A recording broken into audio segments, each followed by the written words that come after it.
Alrighty. Hello everyone, my name is Kit, and today I will be going over the Advent of Coding 2021 Day 24 Programming Challenge, specifically my solution. So this will be giving spoilers just to provide a warning. Okay, so let's go ahead and go over it. So for this problem, the way that I thought about it was that basically we were given a bunch of inputs, and after given that input, we do the same operations. So like the operations from the first input are always going to be the same. The operations from the second one is always going to be the same, and then so on and so on. Now, my solution was dynamic programming, memoization, caching, whatever you call it. It was that.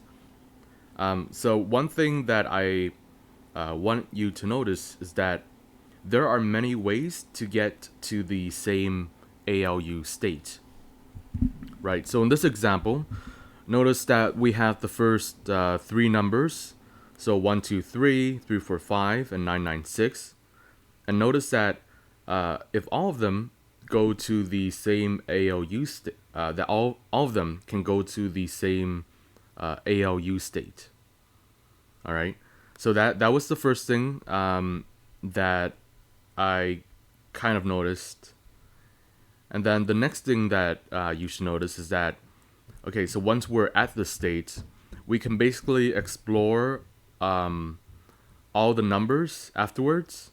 So like all the last 11 numbers, and then find out whether or not there exists a state where z will be equal to 0.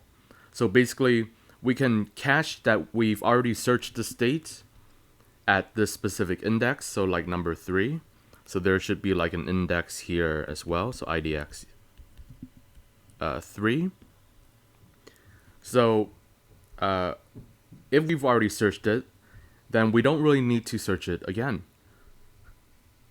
So that was basically my solution to it. I realized this, and we can basically just create a map where we have a map of the index that we're currently at, the state of the ALU, and then a boolean.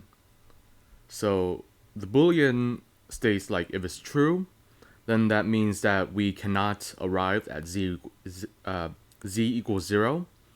And if it's false, it means that we can arrive at z equals 0 for all states underneath this this current state, right? Because we imagine us just searching through like all the states of these various inputs, 1 to 9, 1 to 9 for the last 11 numbers here. If we already know what the result is, then we don't really need to explore it again. Now notice that since this is just Boolean, we can just store it as a set. So yeah, in the end, I just stored it as a set instead of using a map.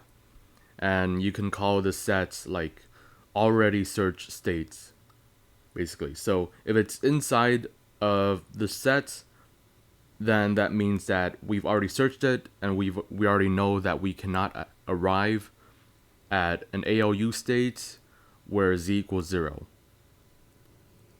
Cool, and that was basically my solution. So now I will just walk through like the code.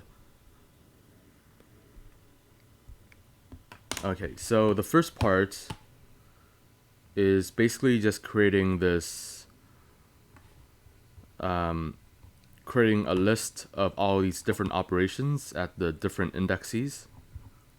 So let me just try to find it real quick. Okay, so here it is. So this is basically the code here. So I create ignore the term stack. It should just be operations. So we have a list of operations at various different indexes.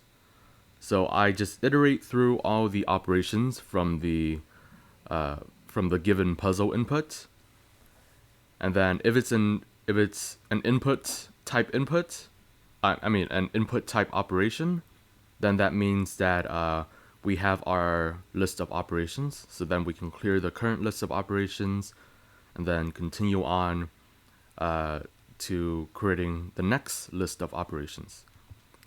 So yeah, I just go through this, create the list of various operations. I had to remove the first element because the first list of operations will always be empty since there are no operations before the first input. And yeah, there should be like 14 different lists of list of operations in the end. All right, so in the calculate method, this is using recursion. So we're given some kind of state. Then the problem container is just containing that list of operations. I could clean this up a bit more now that I realized. Then I store the current number as one of the variables just so I know like what the current number is if we do reach the state where z equals 0.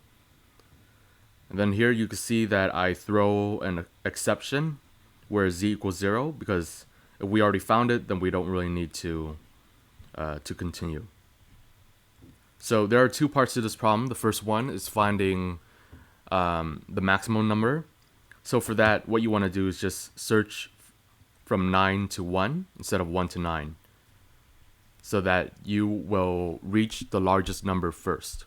And then for the second part, it's just reversing this range, so it's from 1 to 9 instead of 9 to 1. Alright, so yeah, that is basically my solution. I hope this helps.